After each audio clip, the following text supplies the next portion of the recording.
morning, guys. Welcome to Coffee with My Father. This is our family weekly Bible study, and thanks for joining us. This week we were talking about the wedding, or more appropriately, Abraham sending someone to get a bride for Isaac. And I did mention in the last video that there is a great movie out there. It's a documentary, docudrama called Before the Wrath, and it explains the Galilean wedding and how it applied to the Last Supper and how it applies to the Rapture, the snatching away. And we're going to look at that a little bit today. As I read through here, I noticed many parallels. It was almost like this was the foreshadowing of the wedding and what that means. I watched Brother Aaron over at Got a Minute yesterday, and he was doing the same chapter, but asking the question about the significance of the camels. Because I guess the word camel is used more times in this chapter than anywhere else in the good book. So there's a lot of interesting things to be gleaned from here. Okay, so the chapter starts out with Abraham having his servant stick his hand under his thigh to make a covenant promise with him that to go find a son, or go find a wife for his son. Sorry about that. It is early. And to not take the son there with him, but to send the servant out. And the servant asks, what if the woman is unwilling to come back with me to this land? Shall then I take your son back to the country back to the country you came from? And Abraham very quickly says, make sure that you do not take my son back there. So don't take the son back to that land. Then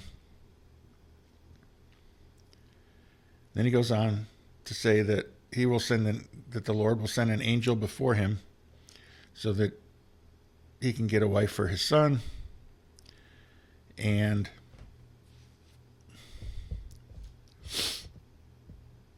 then the servant prayed and asked this very specific prayer that the woman who comes out and gives him some water and also offers to water the camels, that'll be how he'll know that that's the right woman. And so Rebecca comes out of the village to the well, and he asks her for a drink. The servant asked her for a drink. She gives him a drink, and she asks, I'll draw water for your camels if you want me to do that. So the servant gives her some golden rings with quite a weight to them, and asks her who she is, and she explains who she is, and she's part of Abraham's family. And then the servant bowed down and worshiped the Lord. And we saw that through Abraham's journey himself, where he kept bowing down and worshiping the Lord and building an altar and worshiping and building an altar and worshiping and building an altar and worshiping. So this servant prayed this specific prayer. God answered the prayer, showed him who the woman was, and he bowed down and worshiped the Lord again. Then they get back to the family. And again, he goes through the story again, which we won't go through again. And it gets to the point where they're getting ready to leave, and the family wants the young woman to remain with them for 10 days and then go. And I think this is something, if I remember my Old Testament, that's going to play out in a later marriage. And Some of you are probably more versed in that, but and then the 10 days. I'm still looking at that. When I find an answer, well, we will get one for you. And so they ask her, and the servant says, I have to go. I don't have a choice. And they ask the girl, and she says, I will go. So they mounted up on the camels and went back. Then we find Isaac meditating in the field. And meditating, the word there means he's not reciting Om or chanting. He's communing with God is what the word meditate there means. So he's having a conversation with God, much the same way Abraham had a conversation with God out in the fields. And he meets them partway in the field, and he takes Rebekah to be his wife. And that's a good paraphrase of the story. And there's a lot here to uncover. The first being that the Lord sent a messenger ahead. And that's something we've seen quite often before. So, in Luke chapter 3, we read, a voice of one crying in the wilderness, prepare the way for the Lord, make straight the path for him. Every valley shall be filled in, every mountain and hill made low. The crooked path shall become straight, the rough ways smooth, and all people will see the glory of God's salvation. So John the Baptist was sent to prepare the way for Jesus. Isaac was the one and only son. And there was a servant sent ahead to prepare that way, to make sure that the Lord God's will was taken care of. And in that we can see that precursor to John the Baptist, even to Elijah. Jesus said John came in the spirit of Elijah to prepare the way. The father told the servant to go get the bride. And we are waiting, as in the Galilee wedding, for God to say to Jesus, go get your bride. In a marriage covenant in the Hebrew, that marriage covenant is reflected at Mount Sinai, where the Ten Commandments were the marriage contract with the people. And then it became a thing, as we learned in that movie, that the bride had to accept the gift. The gift was usually a cup of wine. And that's where we see Jesus offering the cup of wine to literally the groomsmen the night of Passover, when he says, take and drink, this is the blood of which will be shed for you, and this is my body, which was broken for you with the bread and the wine at the Passover meal. And it wasn't bread and wine, but he did offer gold rings. And we see gold all throughout the Bible as representing things of God and things that are pure. That purification process that gold through to get rid of all the junk that's in it and become pure gold. So she accepts that gift and says, I will go. Then they pick her up, and her and her servants, and get them on camels, and they bring him back. Okay, and when they bring her back, we're seeing a picture of that bride being carried back to the wedding party. And we can find a picture of that starting in verse 30 and 31. Then will appear a sign of the Son of Man in heaven. Then all the people of the earth will mourn when they see the Son coming from the clouds of heaven with power and great glory. And he will send his angels with a loud trumpet call, and they will gather the elect to the four winds, from one end of the heavens to the other. So the messengers are going to gather the elect. And we see that where the messenger, the servant, went to gather the bride.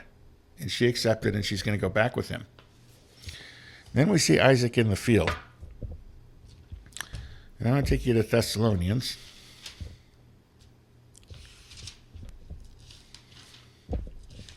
So I looked it up.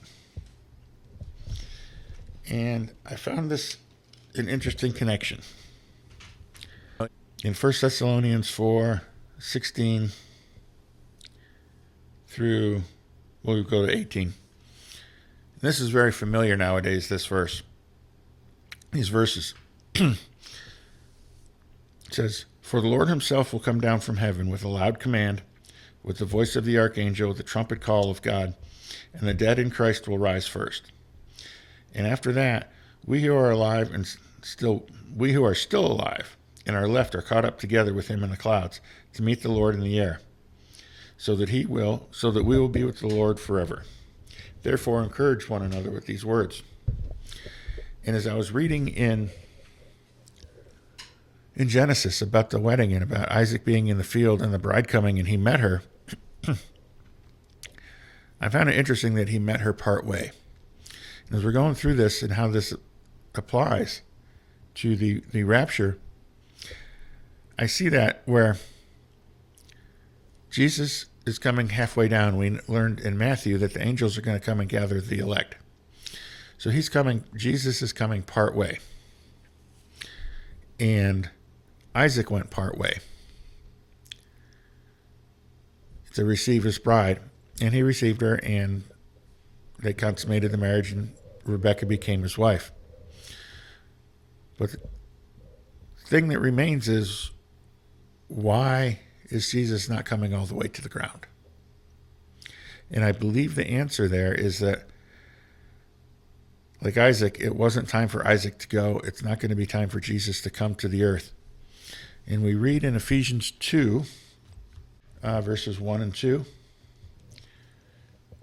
"And as for you, you were dead in your transgressions and sins, in which you used to live, and when you followed the ways of the world, of the ruler of the kingdom of the air, the Spirit, who is now at work in those who are disobedient." So our transgressions and sins and our disobedience prior to having that change of mind towards Christ was ruled by the power of the air, referring to Satan. So Satan has the power of the air. And we know from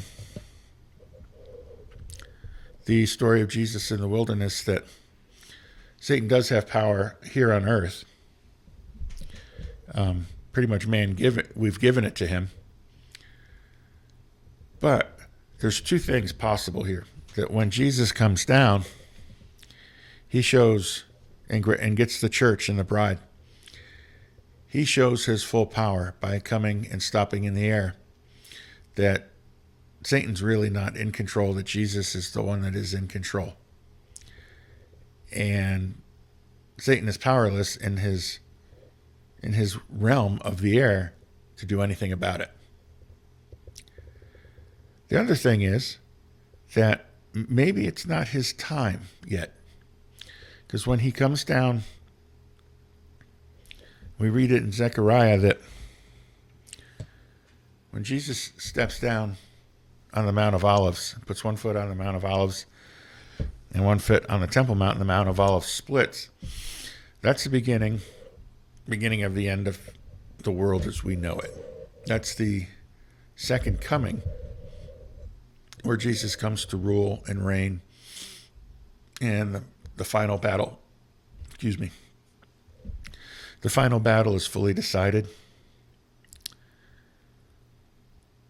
And then the new heaven and new earth come, and the new Jerusalem comes down, and we go from there.